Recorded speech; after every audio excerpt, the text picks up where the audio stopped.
আসসালামু আলাইকুম। আমার চ্যানেলে আপনাদের সকলকে স্বাগত।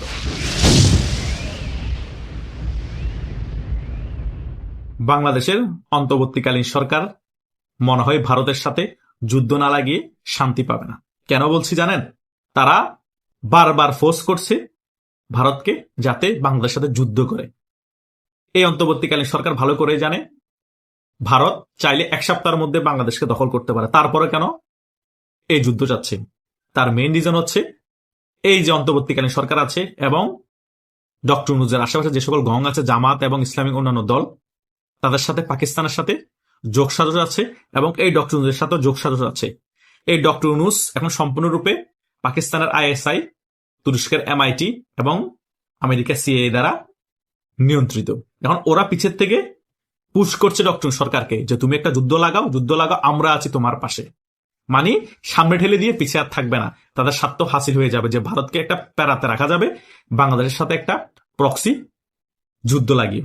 ডক্টর ইউনূসও কিন্তু এই কিছুদিন যাবৎ বোঝা যাচ্ছে ভারতের উপর ক্ষেপে আছে। ডক্টর ইউনূসও এখন চাচ্ছে একটা যুদ্ধ লেগে যাক। কেন ক্ষেপে আছে হঠাৎ করে ডক্টর ইউনূস? তার মেইন রিজন হচ্ছে কিছুদিন আগে কিন্তু খালেদা জিয়া যখন মারা যায়, ভারতের পররাষ্ট্রমন্ত্রী বাংলাদেশ সফরে আসে। বাংলাদেশ সফরে এসে শুধুমাত্র তারেক জিয়ার সাথে দেখা করে, তারেক জিয়ার সাথে 40 মিনিটের বৈঠক করে আবার ভারত চলে যায়। তখন কিন্তু বাংলাদেশের প্রধান উপদেষ্টা যিনি আছেন অন্তর্বর্তীকালীন সরকারের, নোবেল লরিয়েট ডক্টর ইউনূস, ওনার সাথে দেখা করেনি। সেই কারণে তিনি অপমান বোধ করেছেন। সে অপমান বোধের কারণেই ভারতের সাথে এখন যুদ্ধ অবস্থা তৈরি করেছেন ডক্টর ইউনূস। ছোট্ট কোনো ইস্যু পেলেই ভারত বয়কট। খেলার ইস্যু নিয়ে এখন ডাইরেক্ট আইপিএলই বয়কট করে দিয়েছে। আইপিএল এর কোনো খেলা বাংলাদেশে সম্প্রসারণ হবে না। আবার ডিক্লেয়ারও দিয়ে দিচ্ছে বাংলাদেশ ক্রিকেট বোর্ড যে বাংলাদেশের টিম সামনে যে ওয়ার্ল্ড কাপ হবে ভারতে, সেটাও খেলতে যাবে না। মানে মোট কথা হচ্ছে ছোট্ট ইস্যু পেলেই এখন ভারত বিরোধিতা চলবে। আরে ভাই, তোমরা কি ভুলে গিয়েছ ভারতের 150 কোটির কাছাকাছি জনগণ, তারা দাঁড়িয়ে যদি প্রস্রাব করে দেয় আমাদের এই ছোট্ট দেশ ভেসে যাবে। এটা বাস্তবতা। আমাদের সাথে ভারতের কোনো ধর্মযুদ্ধ না। আমি সত্য কথা বললে ভারতের দালালি হবে না।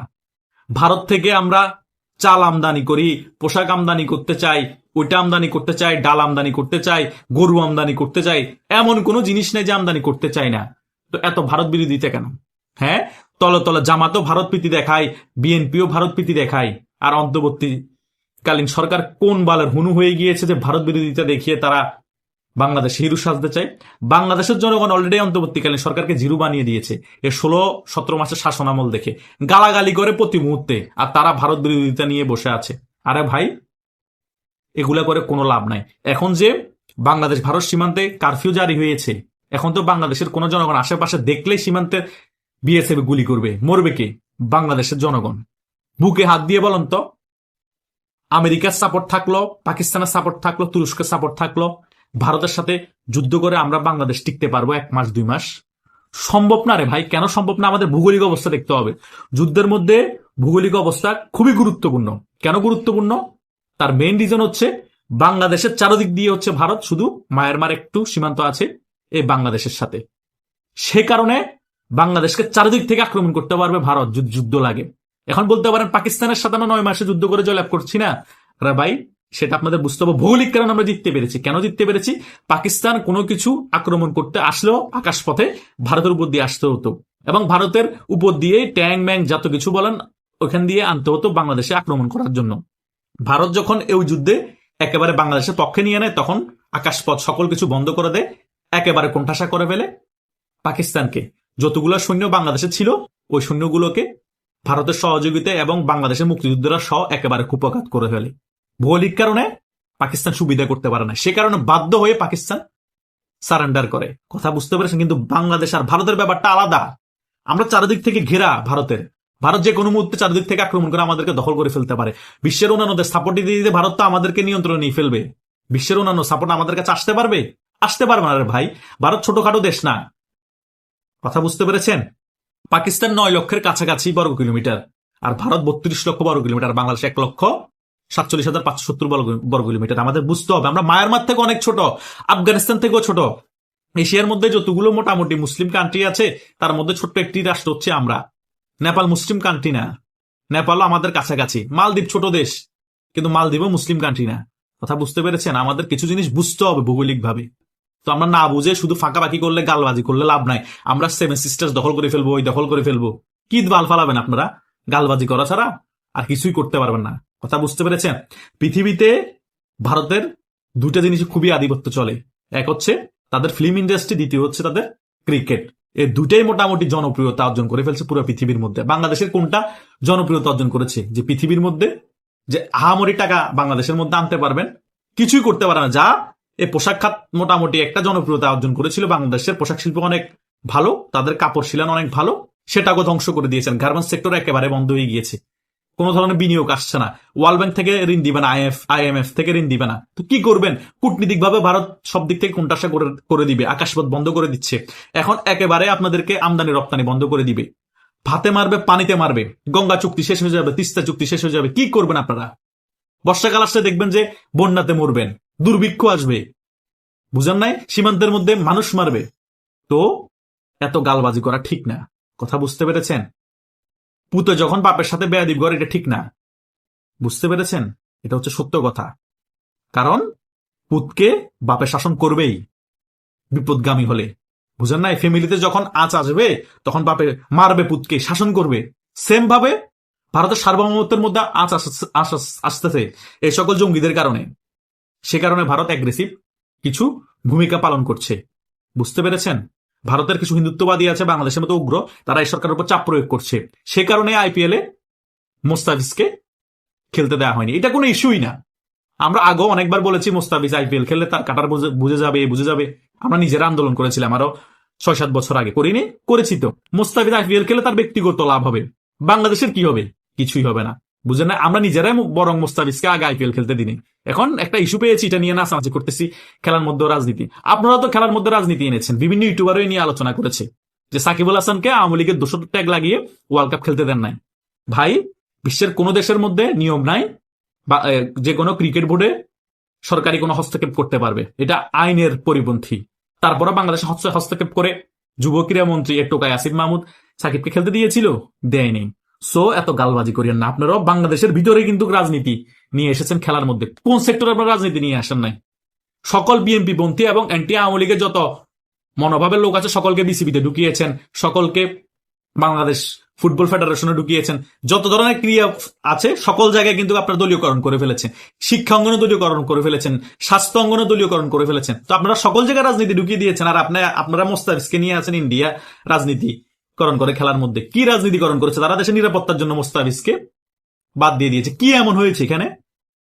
কথা বুঝেন নাই? পাকিস্তানের তো কোনো খেলোয়াড়কে আইপিএল এ নেয় না। তো এটা কি পাকিস্তানের জন্য লাভ হয়েছে? ওটা লস হয়েছে। কারণ পাকিস্তানের প্লেয়াররা যদি আইপিএল খেলতে পারতো, অনেক কারি টাকা কামাতে পারতো, তাদের দেশের অর্থনীতির জন্য লাভ হতো। তাই নয় কি? তো ভারতের তৈলমুদ্রণ করা দরকার। টাকা কামাতে চাইবেন, আপনি তৈলমুদ্রণ করবেন না, ডেকে নিয়ে আপনাকে খেলাবে, আবার হাতে টাকাও ধরাই দিবে। এই যুগে এখন এগুলো আশা করিয়েন না। কথা বলছেন? এই যুগ হচ্ছে গিভ এন্ড টেকের যুগ।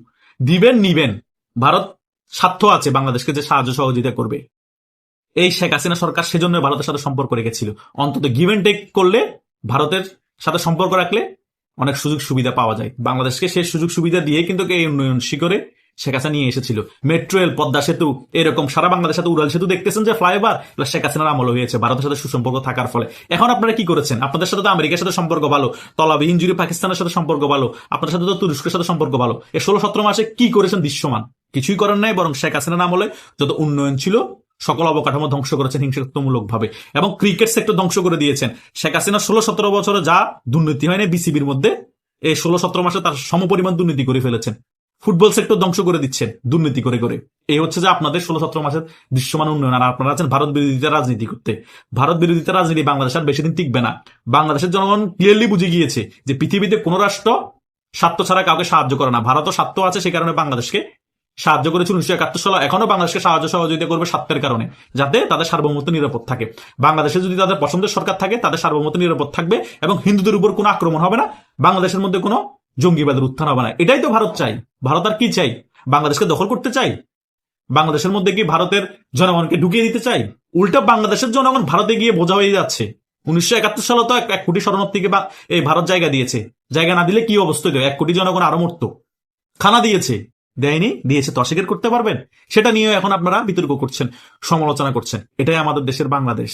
কথা বোঝেন? বাংলাদেশের জনগণ এত কিছু খাওয়ার পরও, এত সাহায্য সহযোগিতা করার পরও শুধু ভারতের নেগেটিভ দিক নিয়ে প্রচারণা। ওরা যে পজিটিভ দিক আছে ওদের, সেটা নিয়ে কোনো আলোচনা নাই। ভারত তো চাইবেই যে পাকিস্তানের সাথে আমাদের দূরত্ব থাকুক। কেন? পাকিস্তানের জঙ্গি আমদানি হয়, রপ্তানি হয়, সকল কিছু করে পাকিস্তান। তো পাকিস্তানের সাথে সম্পর্ক না থাকলে ভারত নিরাপদে থাকে। কারণ ভারত তো একমাত্র পাকিস্তানের সাথে যুদ্ধটাই হচ্ছে জঙ্গিদের কারণে। কারণ পাকিস্তান প্রক্সিভাবে জঙ্গিদেরকে দিয়ে ভারতকে আক্রমণ করাচ্ছে। সে কারণেই তো বাংলাদেশের উপর প্রেশার ক্রিয়েট করা হয়, ভারতের পছন্দের রাজনৈতিক দলকে ক্ষমতায় আনা হয়।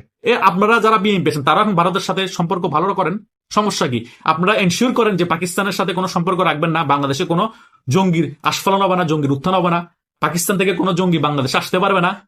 ইনশিওর করে ভারতের সাথে সম্পর্ক স্থাপন করেন, দেখবেন আপনারা অনেক সাহায্য সহযোগিতা পাবেন এবং বাংলাদেশের মধ্যে কোনো ধরনের প্রেশার ক্রিয়েট করবে না ভারত, এবং কূটনীতিকভাবে দমানোর চেষ্টা করবেন। এখন আপনারা ভারত বিরোধীদের রাজনীতি করবেন, ভারতকে গালাগালি করবেন, ভারতকে এই করে ফেলবেন, সেই করে ফেলবেন, যুদ্ধ করবেন, পাকিস্তানের সকল জঙ্গিকে বাংলাদেশে নিয়ে এসে ভারতকে থ্রেট দিবেন, ভারত দুই দিক থেকে সার্বভৌমত্ব হুমকিতে পড়বে। তো আপনাদের সাথে কি ভারত আদর আপ্যায়ন করবে?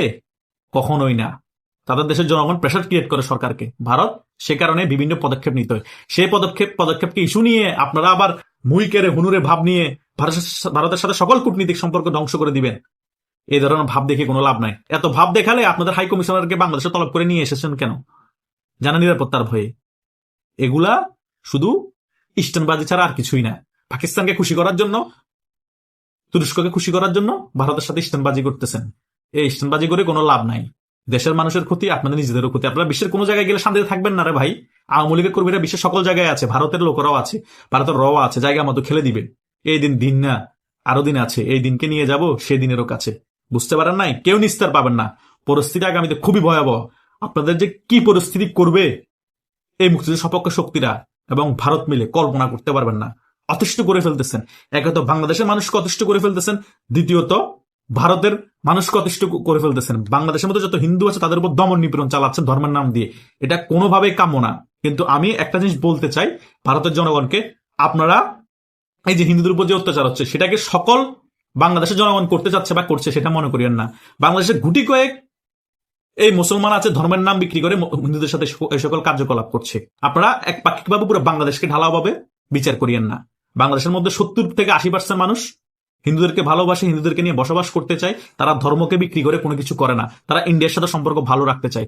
এই 10-30% লোকরাই আছে ধর্মকে বিক্রি করে এবং ইন্ডিয়ান বিরোধী রাজনীতি করতে চায়, পাকিস্তানের সাথে বন্ধুত্ব করতে চায়, পাকিস্তানের সাথে বন্ধুত্ব করে বাংলাদেশে জঙ্গিদের আস্তানা করতে চায়। কিন্তু যারা 60-70% মুক্তিযুদ্ধ সপক্ষে শক্তি আছে তারা ঘোর বিরোধী এই সকল বিষয়ে। আশা করছি ইন্ডিয়ান যারা আছেন তারা সকল বিষয় বুঝতে পেরেছেন, আর বাংলাদেশের যারা আছেন তারা সকল বিষয় বুঝতে পেরেছেন।